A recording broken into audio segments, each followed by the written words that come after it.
What's good, guys? Have you ever wondered how the rich and successful actually think? What makes them different, and what's their secret to building wealth? In this video, we're not just going to talk about money. I'm going to show you the mindset and thought patterns that the super rich use to hit their goals. These ideas are their secret sauce, and the best part is, they're available to everyone.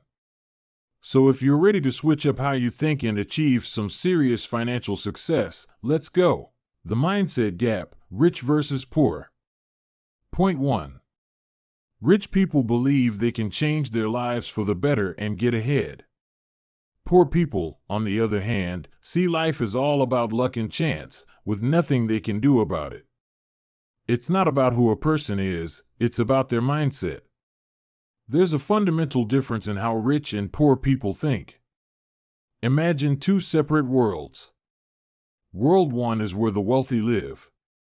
They see their lives as a vehicle they're driving themselves. They have a clear map and believe they can change their direction whenever they want. If they hit a roadblock, they don't blame the road. They look for a solution and keep moving. This belief gives them the power to face challenges and turn them into opportunities. World 2 is where the poor live. They see life as a ship tossed around by waves in a raging ocean. They don't see themselves as the captain, just passengers waiting for luck to wash them up on a safe shore. They blame circumstances, other people, or just plain bad luck. This feeling of helplessness makes them give up easily because they truly believe that changing their reality is impossible. The bottom line. The difference between these two groups isn't just their bank accounts, it's how they see life. The rich believe in action and self-responsibility, while the poor believe in luck and external circumstances. This core belief is what dictates the decisions they make and the results they get. Point 2. The courage to take risks in the world of money. Courage isn't about physical strength, it's about your willingness to make bold decisions. Rich people have this courage. They don't hesitate to jump into new projects to make more money. Poor people, on the other hand, dislike taking risks because they're afraid of losing what little they have. It's calculated risk versus the fear of loss. This point ties into a psychological concept called loss aversion.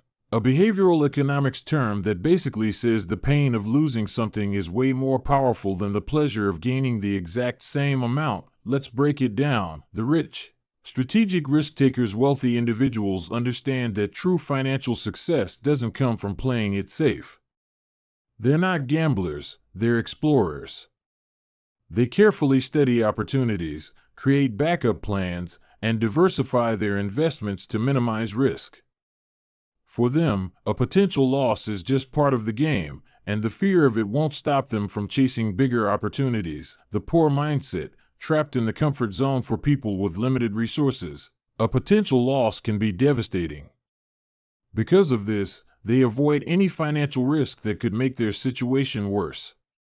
This fear stops them from investing in new ventures or starting their own businesses, which keeps them stuck in the same financial position, missing out on golden opportunities to build wealth. The 2 points connected. Here's the simple truth. The first mindset, believing you control your destiny, drives the second behavior, taking calculated risks.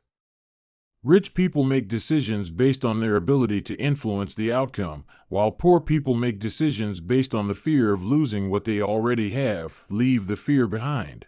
And that's when the fun of life really begins. The third point, action versus wishing. Rich people are never content with the money they have, they're always aiming to get more. Poor people, on the other hand, just dream of being rich without ever taking action to make it happen. This is a really fascinating point. Imagine it like this. The rich are like professional mountain climbers. Every time they reach a summit, they don't just admire the view, they look at the next mountain and start climbing it. For them, money isn't just a goal, it's the fuel that powers their next adventure. Poor people, however, are like people standing at the bottom of the mountain, dreaming of the top. Instead of starting the climb, They get stuck thinking about how hard it is or how beautiful the view is from far away. They never take a single step towards it. Their dreams become a prison that stops them from taking action. Have you ever wondered why rich people never stop accumulating money?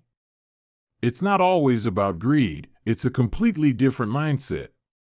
The rich see money as a tool for growth and expansion.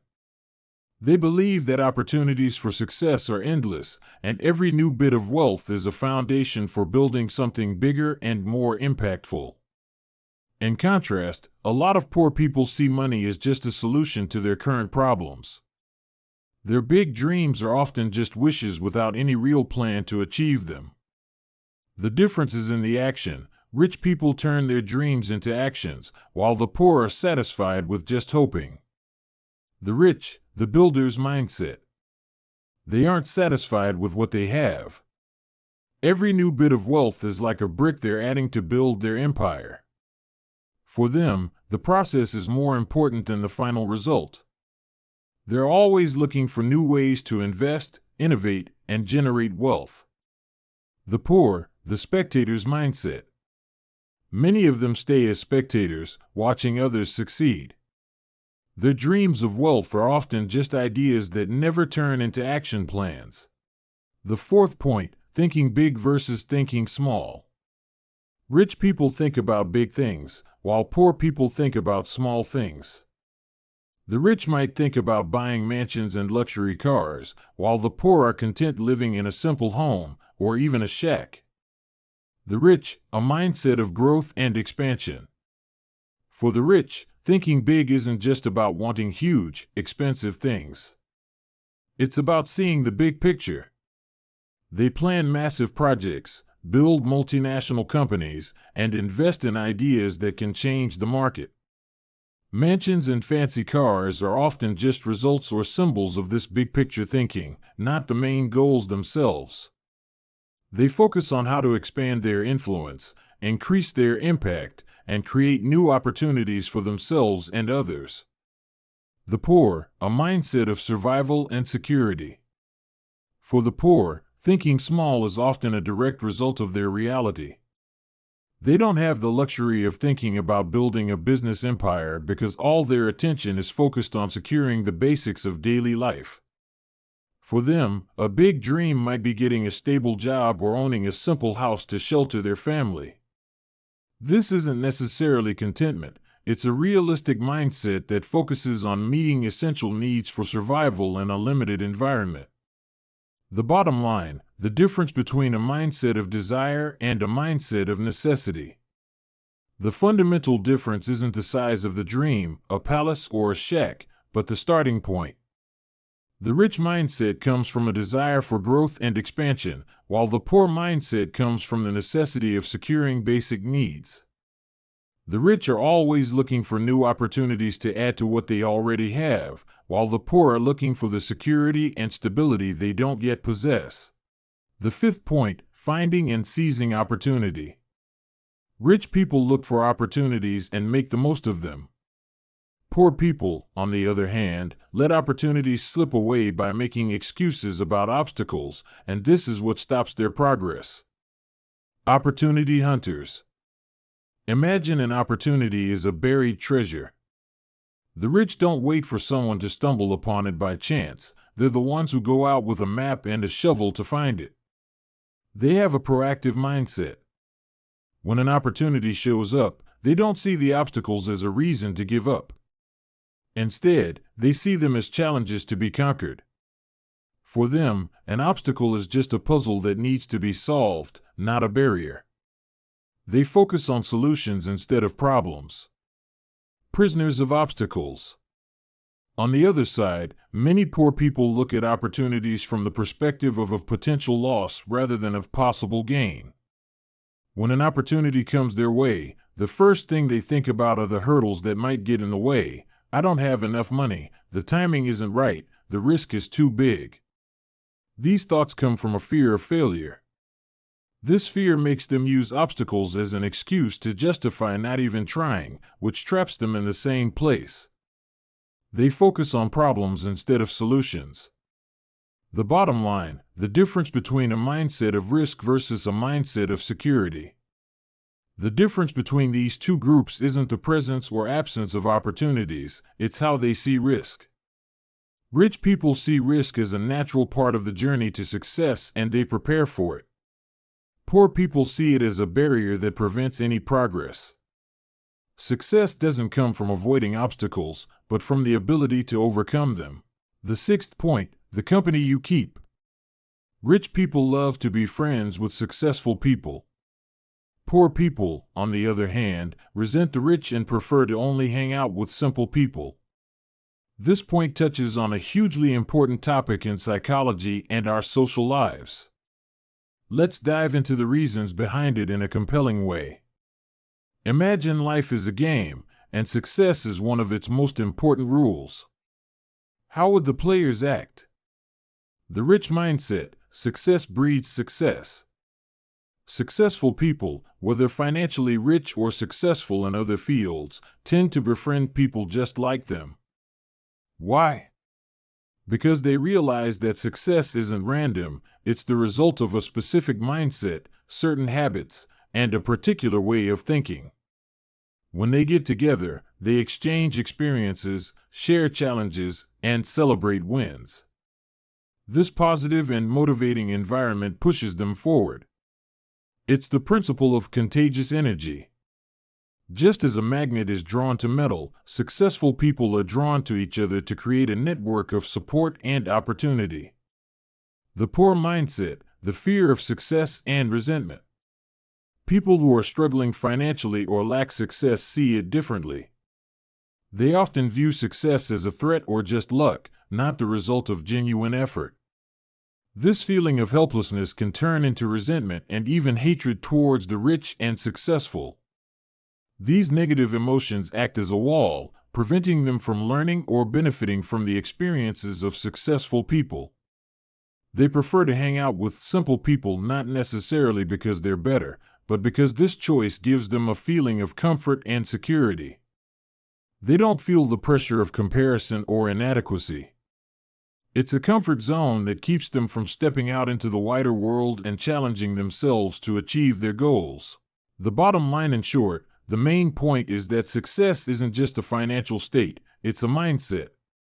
The rich and successful seek to strengthen this mindset, while the poor trap themselves in a circle of negative emotions that prevents them from growing. So, do you think this principle applies to areas other than money?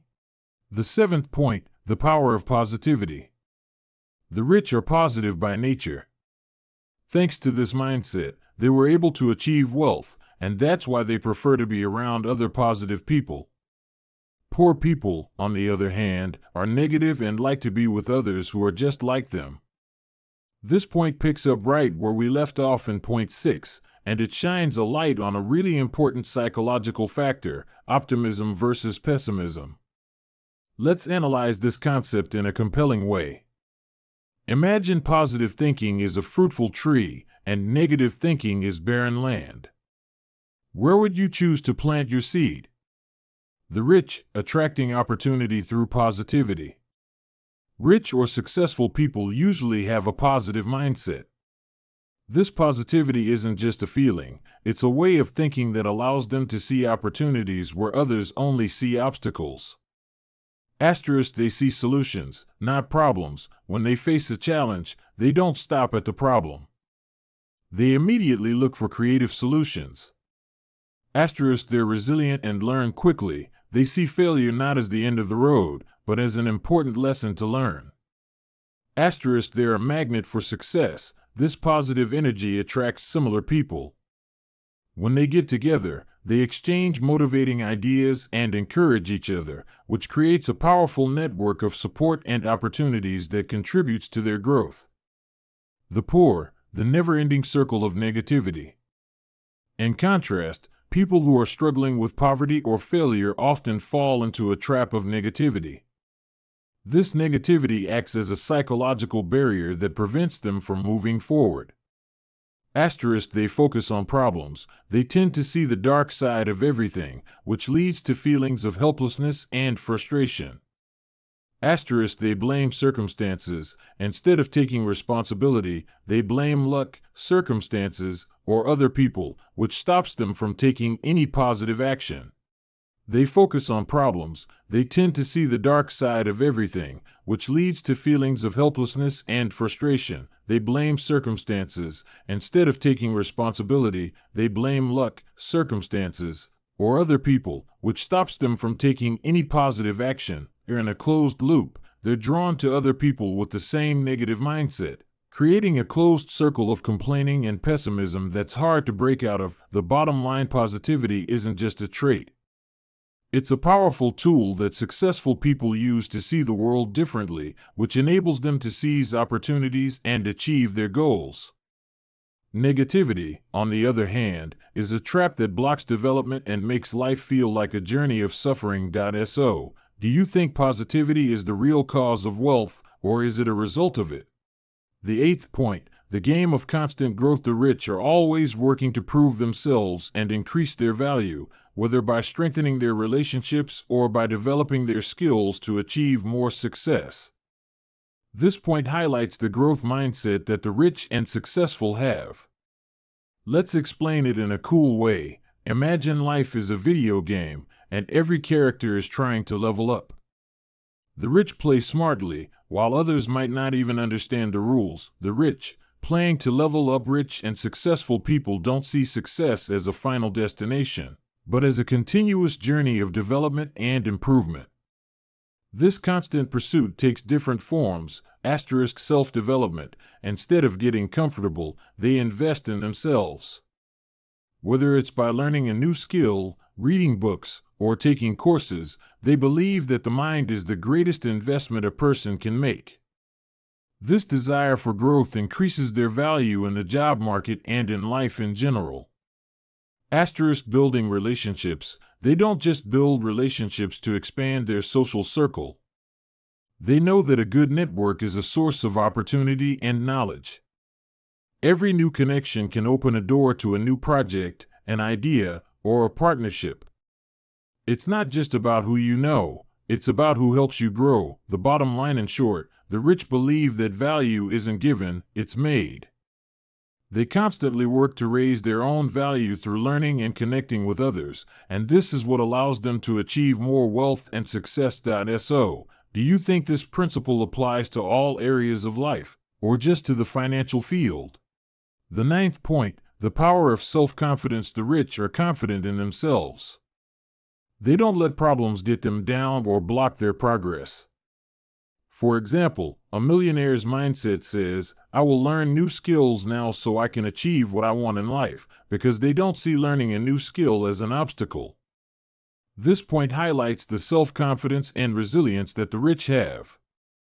Let's explain it in a cool way. Imagine life is a sea voyage, and the rich are captains who know how to face storms, while others might drown at the first wave. The rich, turning obstacles into opportunities. Successful people aren't born with unshakable confidence. They build it with every small success and every failure they learn from. This confidence allows them to see problems not as roadblocks that stop them, but as challenges they can overcome. Asterisk, continuous learning. As mentioned, the millionaire's mindset says, "If I don't know how to do something, I will learn it." This belief in their ability to acquire skills makes them unafraid of the unknown. They see learning as a bridge to their goals, not a barrier that holds them back. Asterisk, resilience. When things go wrong, they don't give up. This resilience allows them to adjust their plans and find alternative ways to reach their goals. They realize that failure is a part of the journey, not the end of it. The bottom line: in short, confidence isn't just a feeling. It's a tool that enables a person to see obstacles as opportunities for growth and learning. The rich have this mindset that pushes them forward, no matter what difficulties they face. So, do you think self-confidence is the basis of financial success, or is it a result of it? We hope you liked the video. Don't forget to hit that subscribe button to support us and stay updated with all our new stuff. Thanks.